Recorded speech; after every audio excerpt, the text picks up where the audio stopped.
रमा एकादशी व्रत कथा। कार्तिक मास के कृष्ण पक्ष की एकादशी तिथि को रमा एकादशी का व्रत रखा जाता है। हिंदू धर्म में इस एकादशी का विशेष महत्व है, क्योंकि ये दिवाली से पहले होने के साथ साथ चातुर्मास की आखिरी एकादशी होती है। रमा एकादशी पर भगवान विष्णु के साथ मां लक्ष्मी की विधिवत पूजा करने के साथ साथ व्रत रखने का विधान है। इस दिन मां लक्ष्मी की पूजा करने से भी शुभ फलों की प्राप्ति होती है। इस व्रत को करने से मां लक्ष्मी, विष्णु जी की असीम कृपा मिलने के साथ साथ वैकुंठ की प्राप्ति होती है। इसके साथ ही जीवन के हर एक दुख दर्द दूर हो जाता है। रमा एकादशी के दिन विधिवत पूजा करने के साथ साथ इस व्रत कथा का पाठ अवश्य करना चाहिए। इससे शुभ फलों की प्राप्ति होती है। आइए जानते हैं रमा एकादशी की संपूर्ण व्रत कथा। रमा एकादशी की कथा। धर्मराज युधिष्ठिर कहने लगे कि हे भगवान, कार्तिक कृष्ण एकादशी का क्या नाम है, इसकी विधि क्या है, इसके करने से क्या फल मिलता है, सो आप विस्तार पूर्वक बताए। भगवान श्री कृष्ण बोले कि कार्तिक कृष्ण पक्ष की एकादशी का नाम रमा है। ये बड़े बड़े पापों का नाश करने वाली है। इसका महात्म्य मैं तुमसे कहता हूँ, ध्यानपूर्वक सुनो।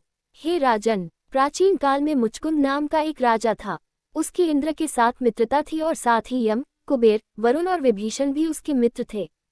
ये राजा बड़ा धर्मात्मा, विष्णु भक्त और न्याय के साथ राज करता था। उस राजा की एक कन्या थी जिसका नाम चंद्रभागा था। उस कन्या का विवाह चंद्रसेन के पुत्र शोभन के साथ हुआ था। एक समय वह शोभन ससुराल आया। उन्हीं दिनों जल्दी ही पुण्यदायिनी एकादशी रमा भी आने वाली थी। जब व्रत का दिन समीप आ गया तो चंद्रभागा के मन में अत्यंत सोच उत्पन्न हुआ कि मेरे पति अत्यंत दुर्बल हैं और मेरे पिता की आज्ञा अति कठोर है। दशमी को राजा ने ढोल बजवाकर सारे राज्य में ये घोषणा करवा दी कि एकादशी को भोजन नहीं करना चाहिए।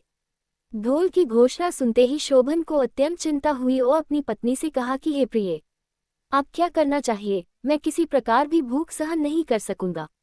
ऐसा उपाय बतलाओ कि जिससे मेरे प्राण बच सके, अन्यथा मेरे प्राण अवश्य चले जाएंगे। चंद्रभागा कहने लगी कि हे स्वामी, मेरे पिता के राज में एकादशी के दिन कोई भी भोजन नहीं करता। हाथी, घोड़ा, ऊंट, बिल्ली, गौ आदि भी तृण, अन्न, जल आदि ग्रहण नहीं कर सकते, फिर मनुष्य का तो कहना ही क्या है। यदि आप भोजन करना चाहते हैं तो किसी दूसरे स्थान पर चले जाए, क्योंकि यदि आप यहीं रहना चाहते हैं तो आपको अवश्य व्रत करना पड़ेगा। ऐसा सुनकर शोभन कहने लगा कि हे प्रिय, मैं अवश्य व्रत करूंगा, जो भाग्य में होगा वह देखा जाएगा। धर्मराज युधिष्ठिर द्वारा कार्तिक कृष्ण एकादशी का नाम, इसकी विधि, उसका फल कैसे मिलता है यह विस्तार पूर्वक बताए। ऐसा पूछने पर भगवान श्री कृष्ण बोले कि कार्तिक कृष्ण पक्ष की एकादशी का नाम रमा है। ये बड़े बड़े पापों का नाश करने वाली है। इस प्रकार से विचार कर शोभन ने व्रत रख लिया और वह भूख व प्यास से अत्यंत पीड़ित होने लगा। जब सूर्य नारायण अस्त हो गए और रात्रि को जागरण का समय आया, जो वैष्णवों को अत्यंत हर्ष देने वाला था, परंतु शोभन के लिए अत्यंत दुखदायी हुआ।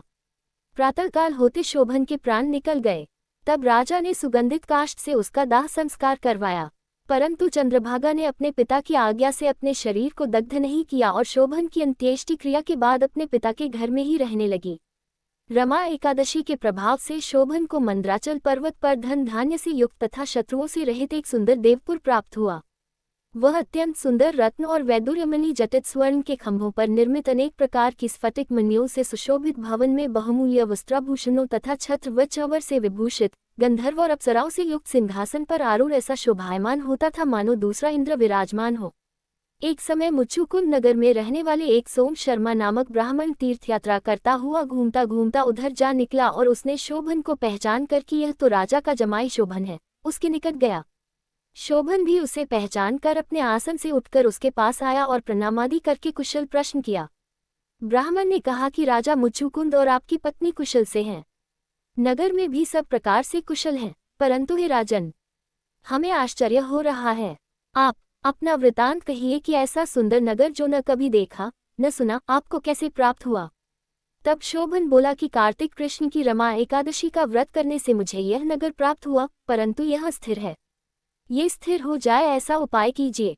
ब्राह्मण कहने लगा कि हे राजन, ये स्थिर क्यों नहीं है और कैसे स्थिर हो सकता है, आप बताए, फिर मैं अवश्य में वह उपाय करूंगा। मेरी इस बात को आप मिथ्या न समझिए। शोभन ने कहा कि मैंने इस व्रत को श्रद्धा रहित होकर किया है, अतः ये सब कुछ अस्थिर है। यदि आप मुचुकुंद की कन्या चंद्रभागा को ये सब वृतांत कहें तो ये स्थिर हो सकता है। ऐसा सुनकर उस श्रेष्ठ ब्राह्मण ने अपने नगर लौटकर चंद्रभागा से सब वृतांत कह सुनाया।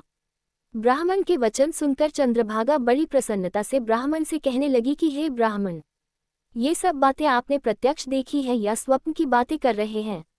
ब्राह्मण कहने लगा कि हे पुत्री, मैंने महावन में तुम्हारे पति को प्रत्यक्ष देखा है, साथ ही किसी से विजय न हो ऐसा देवताओं के नगर के समान उनका नगर भी देखा है। उन्होंने ये भी कहा कि यह स्थिर नहीं है, जिस प्रकार वह स्थिर रह सके सो उपाय करना चाहिए। चंद्रभागा कहने लगी, हे विप्र, तुम मुझे वहां ले चलो, मुझे पतिदेव के दर्शन की तीव्र लालसा है। मैं अपने किए हुए पुण्य से उस नगर को स्थिर बना दूंगी। आप ऐसा कार्य कीजिए जिससे उनका हमारा सहयोग हो, क्योंकि वियोगी को मिला देना महान पुण्य है। सोम शर्मा ये बात सुनकर चंद्रभागा को लेकर मंदराचल पर्वत के समीप वामदेव ऋषि के आश्रम पर गया। वामदेव जी ने सारी बात सुनकर वेद मंत्रों के उच्चारण से चंद्रभागा का अभिषेक कर दिया। तब ऋषि के मंत्र के प्रभाव और एकादशी के व्रत से चंद्रभागा का शरीर दिव्य हो गया और वह दिव्य गति को प्राप्त हुई।